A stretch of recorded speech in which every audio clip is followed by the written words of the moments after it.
നമസ്കാരം. ഇന്ന് നമ്മൾ ക്യാബേജ് വെച്ചിട്ടുള്ളൊരു തോരനാണ് ഉണ്ടാക്കുന്നത്. ഈ ഒരു വീഡിയോ കണ്ടതിന് ശേഷം എല്ലാവരും ഒന്ന് ട്രൈ ചെയ്ത് നോക്കുക. ഇഷ്ടപ്പെട്ടെങ്കിൽ ലൈക്ക് ചെയ്യുക, ഷെയർ ചെയ്യുക, ചാനൽ സബ്സ്ക്രൈബ് ചെയ്യുക.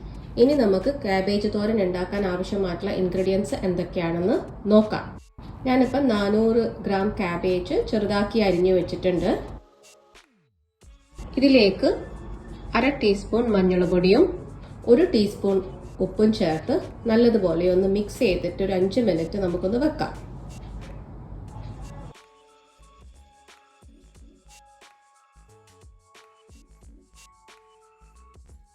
ഇപ്പൊ ക്യാബേജിൽ മഞ്ഞളും ഉപ്പും നല്ലോണം മിക്സ് ചെയ്തിട്ടുണ്ട്. ഇനി നമുക്ക് ഈ മഞ്ഞളും ഉപ്പും ഒന്ന് പിടിക്കാൻ വേണ്ടിയിട്ട് 5 മിനിറ്റ് ഒന്ന് മാറ്റി വെക്കാം. ഇനി നമുക്ക് ബാക്കിയുള്ള ഇൻഗ്രീഡിയൻസ് എന്തൊക്കെയാണെന്ന് നോക്കാം.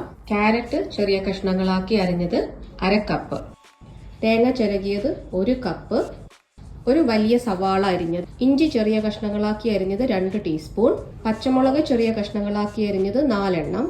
ഗ്യാസിൽ ഒരു പാന് വെച്ചിട്ടുണ്ട്. ഇതിലേക്ക് 2 ടേബിൾ സ്പൂൺ വെളിച്ചെണ്ണ ഒഴിച്ചു കൊടുക്കാം. ഇനി ഇതിലേക്ക് നമുക്ക് 1 ടീസ്പൂൺ കടുക് ഇട്ട് കൊടുക്കാം. ഇപ്പൊ കടുക് പൊട്ടി തുടങ്ങുന്നുണ്ട്. ഇതിലേക്ക് 2 വറ്റൽമുളക് കീറിയത് ചേർത്ത് കൊടുക്കാം.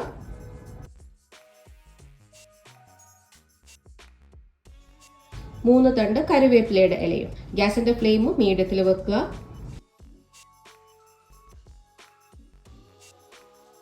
ഇനി ഇതിലേക്ക് നമുക്ക് അരിഞ്ഞു വെച്ച സവാള ചേർക്കാം.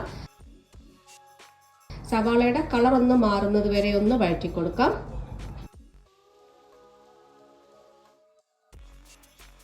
ഇതിലേക്ക് 1/4 ടീസ്പൂൺ ഉപ്പും കൂടെ ചേർത്ത് കൊടുക്കാം. ഉപ്പ് ചേർക്കുമ്പോൾ നിങ്ങൾ ശ്രദ്ധിക്കുക, നമ്മൾ ഓൾറെഡി ക്യാബേജിൽ ഉപ്പിട്ടിട്ട് മിക്സ് ചെയ്ത് വെച്ചതാണ്. ഇപ്പൊ സവാളയുടെ കളറൊക്കെ മാറി വന്നിട്ടുണ്ട്. ഇനി ഇതിലേക്ക് നമുക്ക് അരിഞ്ഞു വെച്ച പച്ചമുളകും ഇഞ്ചിയും ക്യാരറ്റും ചേർത്ത് കൊടുക്കാം. ഇനി നമുക്കിതൊന്ന് 2 മിനിറ്റ് ഒന്ന് വഴറ്റി കൊടുക്കാം. ഇഞ്ചി പച്ചമുളകിന്റെയും ക്യാരറ്റിന്റെയും ഒക്കെ ആ ഒരു പച്ച മണം മാറുന്നത് വരെ. ഇപ്പം വഴറ്റാൻ തുടങ്ങിയിട്ട് 2 മിനിറ്റ് ആയി. ഇനി ഇതിലേക്ക് നമുക്ക് മിക്സ് ചെയ്ത് വെച്ച ക്യാബേജ് ചേർത്ത് കൊടുക്കാം. നല്ലോണം ഒന്ന് മിക്സ് ചെയ്തെടുക്കുക. ഇനി ഇതിലേക്ക് നമുക്ക് തേങ്ങയും കൂടെ ചേർക്കാം. തേങ്ങ ചേർത്തതിന് ശേഷം നല്ലോണം ഒന്ന് മിക്സ് ചെയ്യുക.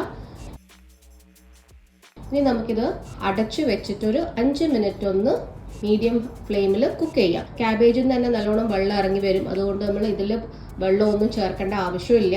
ഇപ്പൊ നമ്മൾ കുക്ക് ചെയ്യാൻ തുടങ്ങിയിട്ട് 5 മിനിറ്റ് ആയി.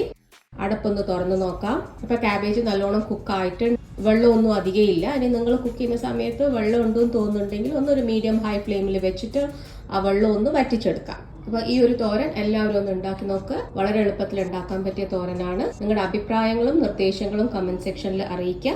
നന്ദി, നമസ്കാരം.